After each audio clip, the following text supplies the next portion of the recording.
Well, I just got done watching the Lions Bengals game. The Lions win in Cincinnati, 37 to 24. It's their first win against the Bengals of any kind since 1992. So that's something. Um, how I feel about this game is a lot how I feel about the Michigan win over Wisconsin.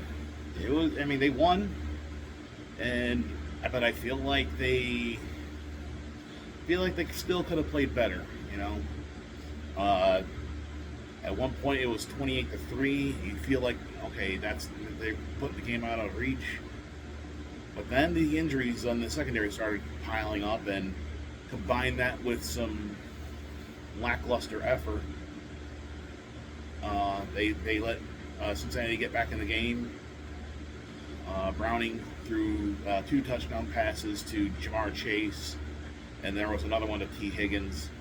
And again, going into this game, that was the one thing I was really worried about. Our banged up secondary going against Jamar Chase, who, in my opinion, is the second best receiver in the NFL. A lot of the Bengals' problems comes from the fact that Joe Burrow is injured and their backup is not good.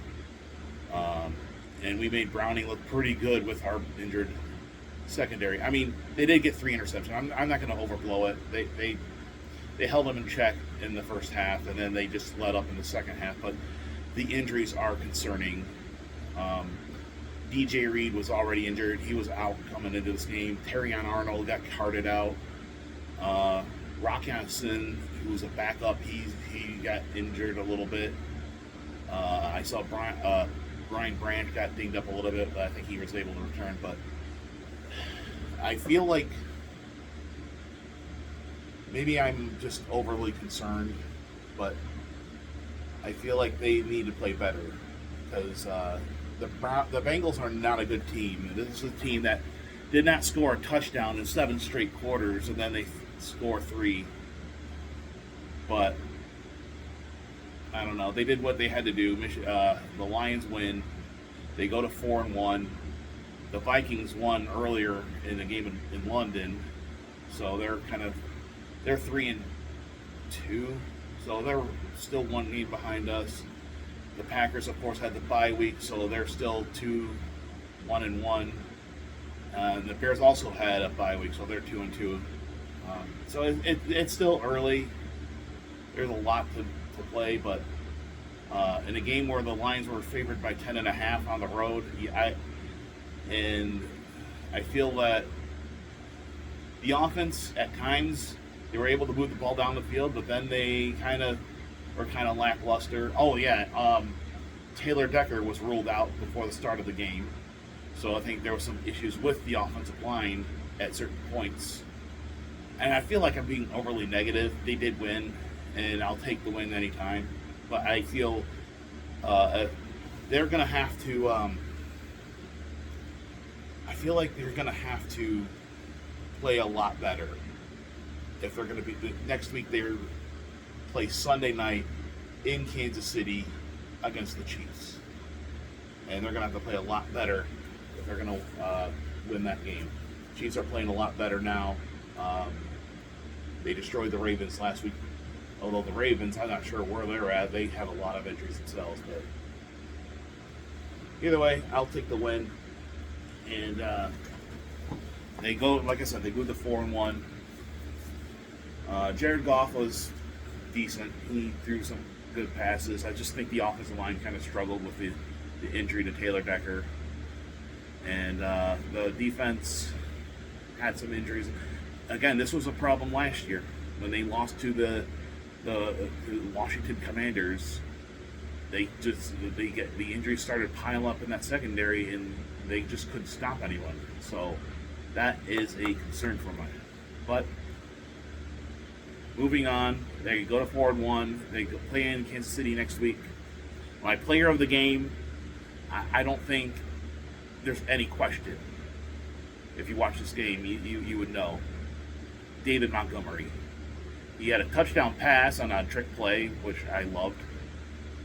He threw a touchdown pass to Brock Wright, and he had a touchdown run.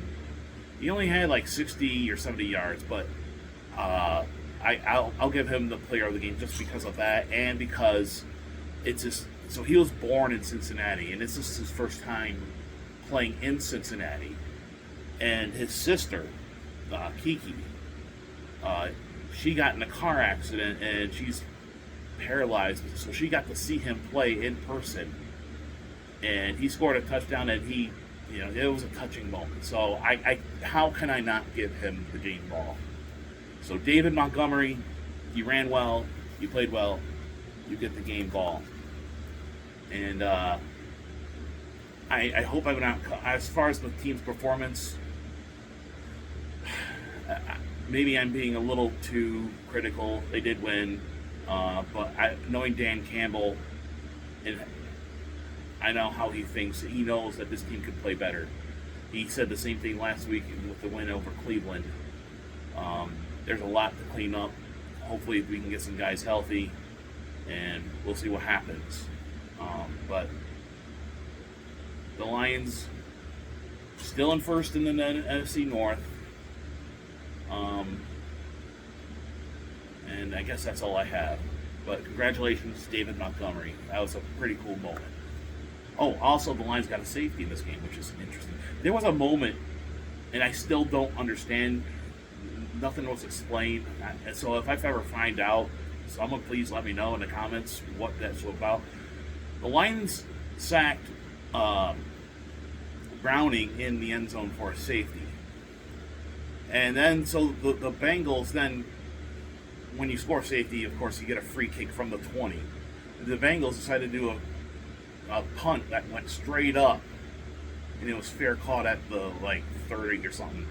Then they mentioned something about an unsportsmanlike penalty, and they penalized it from the kick, and so it set it at the 10-yard line. I have no idea what that was about, so if anyone knows, please let me know, because that is wild. I've never heard it feels like a rule I'm not familiar with, and trust me, I watched football a long time, and that's one I don't know about, and I'm very unfamiliar with.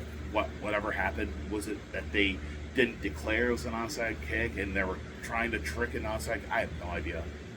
I'm guessing at this point. So if anyone knows what that was about, please let me know in the comments. And thanks for watching. Until then, go Lions, go Blue, go Pistons, go Tigers. Oh, well, go Red Wings, but Tigers. They won game 1 last night, when everyone was saying they weren't going to beat the Mariners. And guess what happened? They beat the Mariners 3-2 in 11 innings. They're about to play game 2 tonight. Tariq Skubal, I don't know, I hope I pronounced that right, Skubal, he's pitching tonight. The best pitcher in baseball, in my opinion. And he's pitching tonight with a 1-0 lead. So huge game tonight. If they can get this win, they go to Detroit with a 2-0 lead in a best of 5. I like our chances. So go Tigers. My next video will be next Saturday. Michigan is at USC. This next weekend is huge. You got Michigan at USC and the Lions at the Chiefs on Sunday Night Football. So no more easy games. We got some tough games next week, so I'm looking forward to that. I'm up for the challenge. And I know my teams will be up for it. They've been kind of sloppy this weekend, even though they won. They're ugly wins, but I've always said I'll take an ugly win over a pretty loss. So that'll do it for me. Take care and good night.